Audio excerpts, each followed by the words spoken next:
Nous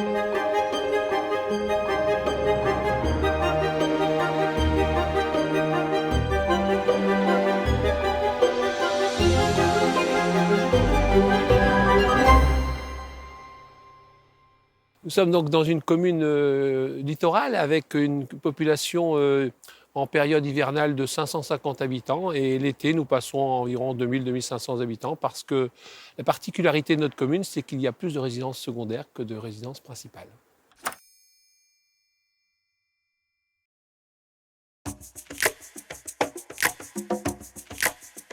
Nous avons un atout formidable avec cette vitrine maritime. Et il faut y développer le tourisme parce que la seule économie locale, c'est le tourisme. En 1999, nous avons été frappés par des inondations relativement terribles. Nous avions plus d'1,60 m d'eau sur l'ensemble de la vallée. Et donc le camping a été inondé complètement. Les caravanes en place flottaient. On pourrait un jour se retrouver avec une fermeture administrative décidée par l'État. Et nous serions dans une situation, je dirais, d'urgence, alors que là, nous avons pu anticiper.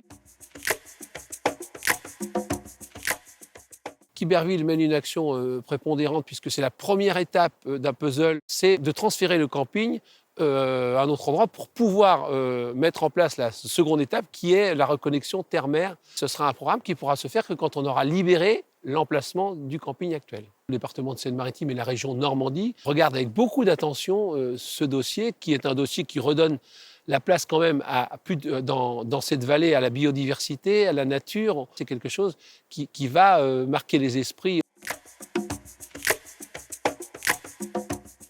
Le futur équipement, bien sûr, il va s'adapter à la demande de 2020 à 2030. Par le passé, c'était plutôt on venait profiter de quelques jours sous sa tente et on avait une caravane. Aujourd'hui, peu de gens tirent une caravane derrière leur voiture. Ils ont soit un camping-car, soit ils cherchent du locatif. Nous avons obtenu des crédits européens pour arriver à ficeler ce projet qui est un projet quand même de 7 millions d'euros. Nous avons une date butoir qui est la fin des travaux le 31 mars 2023.